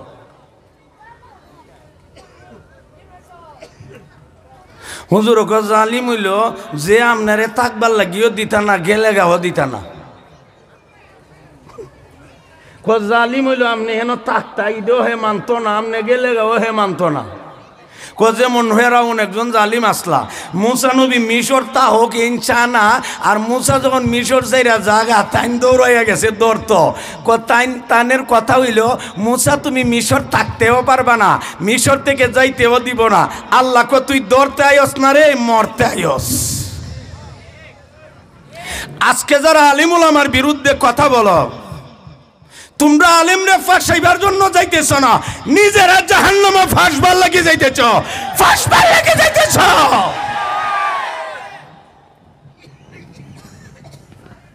সত্যিকারের আলেম যে তারে কোনো বেড়ার বাবা ফাঁসাইতে পারবে না। তোরার পাপ পালে গইতাছে, জাহান্নামে যাইবার লাগি দৌড়াইতেছ, আলেম ফাঁসাইতে পারবে না। সব আলেমরে এক পাল্লা দাম আপনি হবে না। একটা আলেম হক্কাইদর কিয়ামত পর্যন্ত পৃথিবীতে থাকবে থাকবে।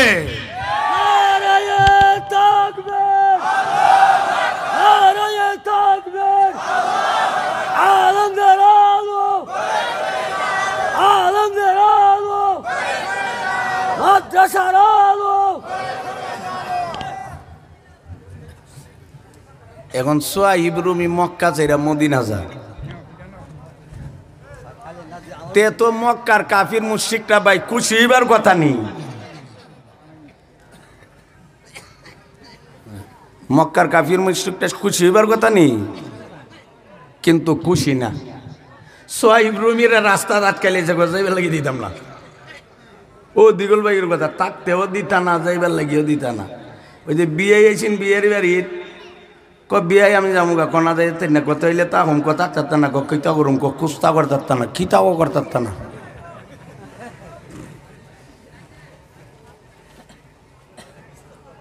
ওইটার এই দিগল ভাই উজুর ভিতর বিয়ে জুইতা বদনা সোরা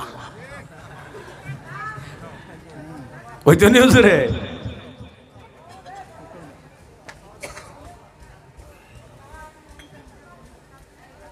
সাইব রুমির আটকাইলেছে। সাইব রুমি বলতেছে আমাকে মদিনা যাইতে দাও। রাসূল মক্কাতে এতদিন ছিল, আমি ছিলাম। আমার প্রাণের নবী, যাকে আমি বিবি বাচ্চা থেকে, যাকে আমি আওলাদ থেকে, যাকে আমি মা বাপ থেকে, গোষ্ঠী থেকে, স্থাবর অস্থাবর সম্পদ থেকে, সারা পৃথিবী থেকে সবচেয়ে বেশি অধিক মহব্বত, বেশি বেশি মহব্বত আমি যেই নবীকে করি, এই নবী মক্কা নাই, আমিও মক্কা থাকবো না। নবী মদিনা চলে গেছে, আমি নবী চাই, আমি আল্লাহ চাই। আমার প্রিয় বাজন, আমার প্রেমাস্পদ, আমার মাহবুব, আমার নবীর কাছে যেতে দাও। বাধা দিও না, আমারে দিও না বাধা। আমার মাহবুবের কাছে আমারে যেতে দাও। বেমান রাখো যেতে না। সাহেব রিমিকে যাবো, যেতে দাও আমারে। তারা বাধা দেব উনি মানে না। শেষ পর্যন্ত সোয়াইব রুমি বলেন আসলে ফিতনা এবং দরবারটা মুসলমানে বাড়া না, বিজাতিরা বাড়া। মুসলমান এটা প্রতিরোধ করে। মূল ফিতনার দরবার লাগাকে কথা কনা বিজাতি, এরপরে মুসলমান এটা প্রতিহত করে। আর ওই সময় কিছু নাস্তিক মুরতাদরা মৌলবীরা দরবার বাড়াইছে। মক্কার লোকেরা যদি পাথরের পূজা নাই করত, মুসলমানরা শিরিকের বিরুদ্ধে জিহাদ করার দরকার পড়তো না। ঠিক না বিরুদ্ধে এখন তুমি পাথরের পূজা আবিষ্কার করলা কেন? এই জন্য না আগাছা পরিষ্কারের জন্য আমি চিনি কিনা লাগছে। গাছ ক্ষেত উঠলো কেন আগাছা, এই জন্য না চিনি কিনছি।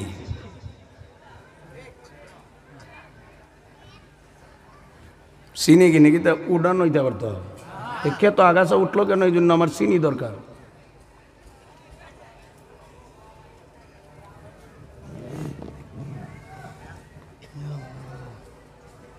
সাহিব রুমি বলেন আমার আটকে পারতা না, কারণ তোমরার বাড়িও মক্কা, আমার বাড়িও মক্কা। তোমরা চিনো আমি কোন জাতের মানুষ, আর আমিও জানি তোমরা যে কতটুক বেড়া।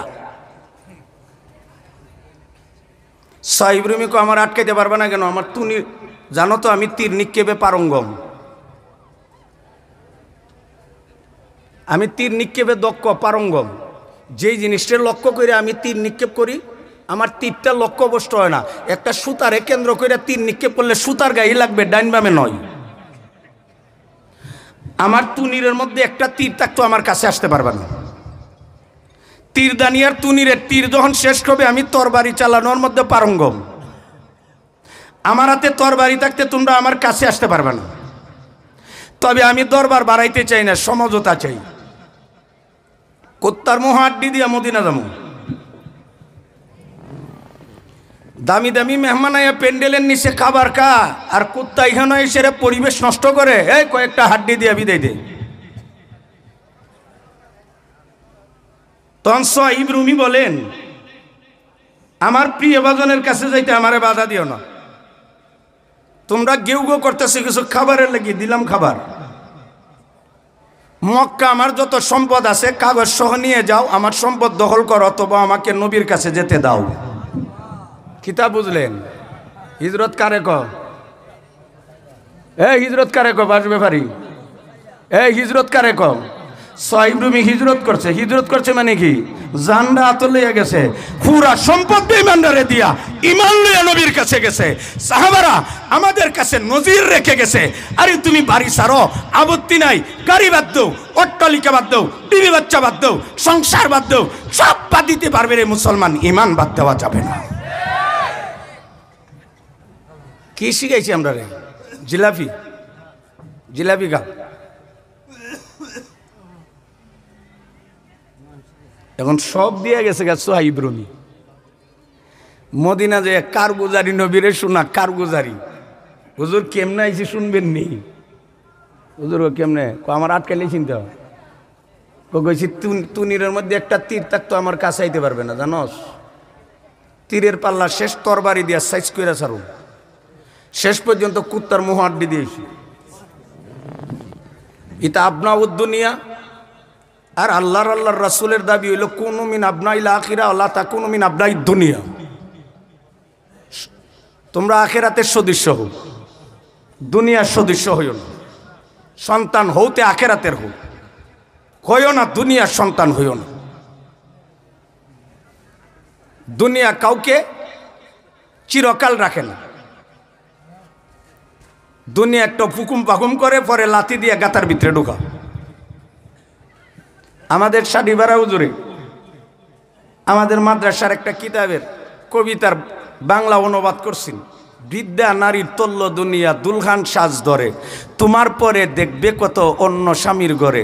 তার মিলনে রাগ করিয়া যে দিয়েছে হাত, অতি ভালো যে দিয়েছে তাকে 3 তালাক। এমন নারী স্বামীর সাক্ষাৎ টুট দিয়া হাসে, দাঁতের কাটা জখমতে স্বামী মরে শেষে।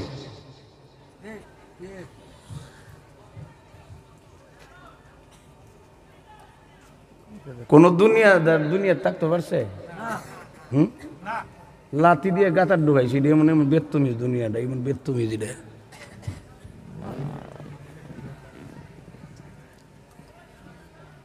সাহিব রুমি বলেন, হুজুর এরপরে সব সম্পদ দিয়ে ইমান লই আইছি। সুবহানাল্লাহ বলেন। এই মক্কা সাইরা দিছে মানে কি? খুব সহজ, মৌলবীর ওয়াজ তো খুব সহজ, মৌলবীর তো টেহা লাগে না দিকে কইলেছে, ছেড়ে দিছে মক্কা, এই শেষ, দায়িত্ব শেষ। কান্ডা ভাইতে উইনা লাইছি। হ্যাঁ, সাহাবারা হিজরত করছে। হিজরত বলতে এটার তাৎপর্য কি, তা কি যে ছাড়ছে।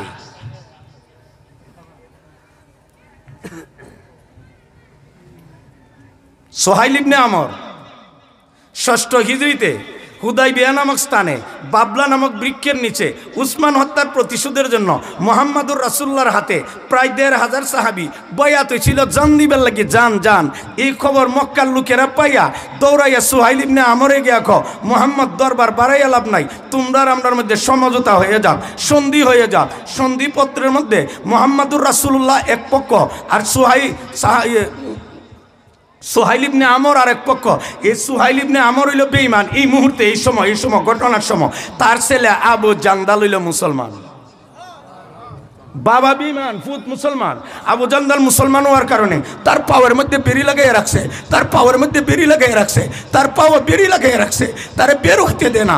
ওই দিক দিয়ে সন্ধি হইতেছে, বেরি খুললা রসুলের কাছে দৌড়াইয়া গিয়া আবু জান্দালে ক, ও আল্লাহর হাবিব, আমারে বাঁচান, ইসলাম কবুল করার কারণে, আপনার ধর্ম মানার কারণে আমারে বেরি লাগাই মারপিট করে।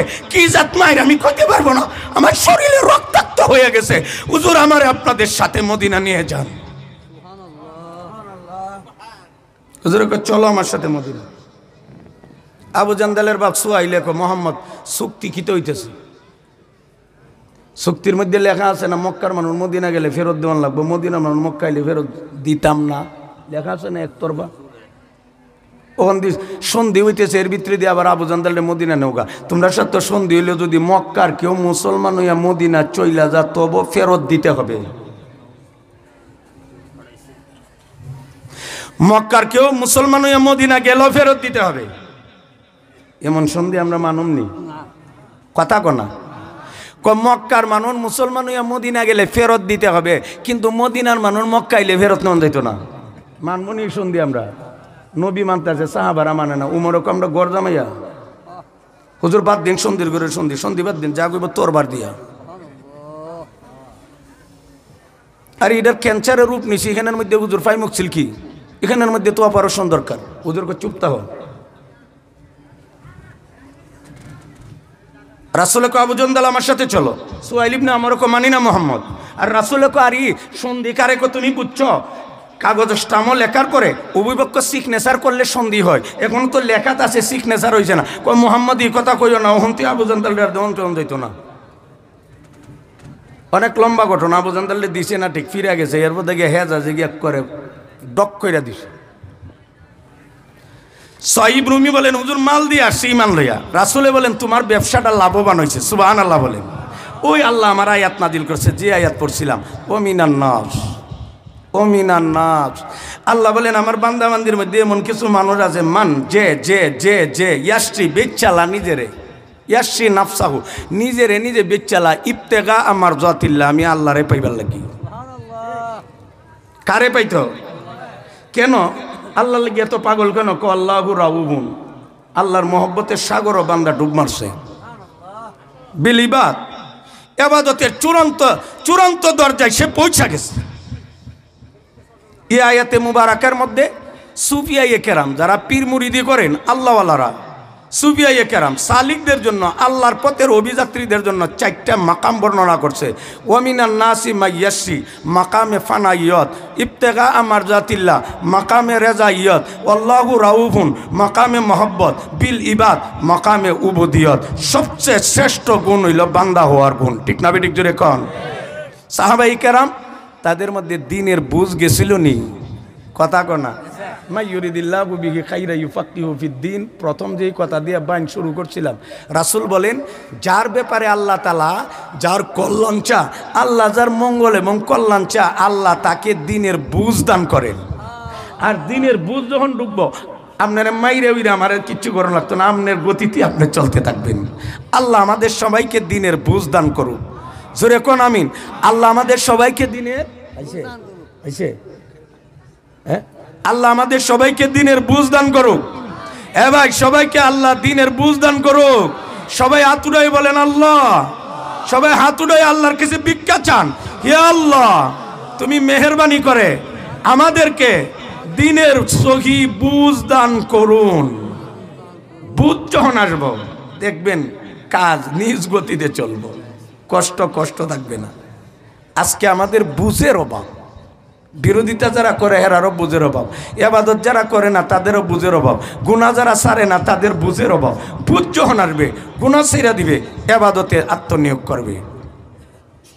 আল্লাহ আমাদের সবাইকে আল্লাহর পথের অভিযাত্রী বানাইয়া দেব। আল্লাহরে পাওয়া যায় যেই পথে, যেই মতে, যেইভাবে চললে এই পথে এই মতে এইভাবে চলার তৌফিক দান করুক। শয়তানের যত পথ আছে এগুলির থেকে আল্লাহ আমাদেরকে নিজ হাতে, নিজ কুদরতের হাতে হেফাজত করুক। আল্লামা তরজমান ও আহলি সুন্নাতি ওয়াল জামাআহ খতিবে আজম মুনাজিরে জামান, আমাদের অনেক বড় মুরব্বী, বিশ্বনন্দিত মুফাসসিরে কোরআন আল্লামা আলহাজ হযরত মাওলানা নুরুল ইসলাম অলিপুরি সাহেব দামাত বারাকাতুহু প্রায় 1 মাসের ঊর্ধ্বে হয়েছে হুজুর ঢাকা অবস্থান করতেছে। ডায়াবেটিস কন্ট্রোল হয় না, এজন্য ওনার অপারেশন হয় না। আল্লাহর রহমতে আজকে অপারেশন হয়ে গেছে। আল্লাহ তাআলা যেন হযরতকে তাড়াতাড়ি সুস্থ করে দেন, মানুষের সামনে যেন হুজুর আসতে পারে। কিছু মানুষের ভিতর একটা ধারণা ঢুকছে, আমার কাছে ফোন দিলে অলিপুরি হুজুরের হালত জানতে পারবে। বহু লোক আমারে ফোন দি, হুজুর কবে আসবে, হুজুর নিবছর ওয়াজ করতে পারবে, আমরা হুজুরকে দেখতে চাই। গত পরশু দিনে হুজুর আমারে বলছে, আপনি তো আমারে ফোন দেন, অনেক সময় আমি রিসিভ করতে পারি না, কারণ বাড়ি ঘরের অবস্থা আর হাসপাতালের পরিবেশ সমান না, কাজে আমি রিসিভ না করতে পারলে আপনি মনে কষ্ট নিয়েন না। আর রবিবার অপারেশন হবে, এরপর থেকে আমার জিয়ের জামাই রফিকের মাধ্যমে খবর নেবেন, যেহেতু আমি আপনার সাথে কথা বলতে পারবো না। তো হুজুরের জন্য দোয়া চাই। আমরা যে সমস্ত মুরব্বীগণ সাম্প্রতিককালে আমাদেরকে ছেড়ে চলে গেছেন, কয়জনের নাম বলবো? আল্লাহ তাআলা উনাদেরকে জান্নাতের উচ্চ মকাম দান করতে। এখনো যারা আমাদের সামনে আছেন, আল্লাহ তাআলা তাদেরকে উম্মতের সাচ্চা রাহবরি করার তৌফিক দান করতে। আর আগামী আজকে হইল 20 তারিখ ডিসেম্বরের 29 তারিখ আমরা দেবন্দর হুজুরদের একটা ছোট্ট নতুন মাদ্রাসা করছে, মাদ্রাসা সভা। বাবা আমরা মাদ্রাসা কিন্তু দাওয়াত দিতেছি, কমপক্ষে 500 টাকা বাড়াই দেন লাগবে। হুজুরের মাদ্রাসা সভা হইল ডিসেম্বরের 29 তারিখ। আর জামিয়া ইসলামিয়া দারুল উলুম হরসপুর, এই এলাকার বড় মাদ্রাসা, প্রাচীনতম ইসলামী বিদ্যাপীঠ, হরসপুর মাদ্রাসার সভা হইল জানুয়ারির 5 তারিখ। হরসপুর মাদ্রাসার সভা জানুয়ারির 5 তারিখ, আর হুজুরের মাদ্রাসার সভা হইল ডিসেম্বরের 29 তারিখ। আপনাদের কাছে দিনই দাওয়াত রইল। আমার পক্ষ থেকে আমার জন্য দোয়া চাই, আমার বিবি বাচ্চার জন্য দোয়া চাই, এলাকার সমস্ত জিন্দা মুর্দার জন্য দোয়া হবে। আল্লাহ আমাদেরকে তৌফিক দান করেন। ওয়া আখিরু দাওয়ানা আলহামদুলিল্লাহি রাব্বিল আলামিন। সুবহানা রাব্বিকা রাব্বিল ইজ্জাতি আম্মা ইয়াসিফুন ওয়া সালামুন আলাল মুরসালিন ওয়ালহামদুলিল্লাহি রাব্বিল আলামিন।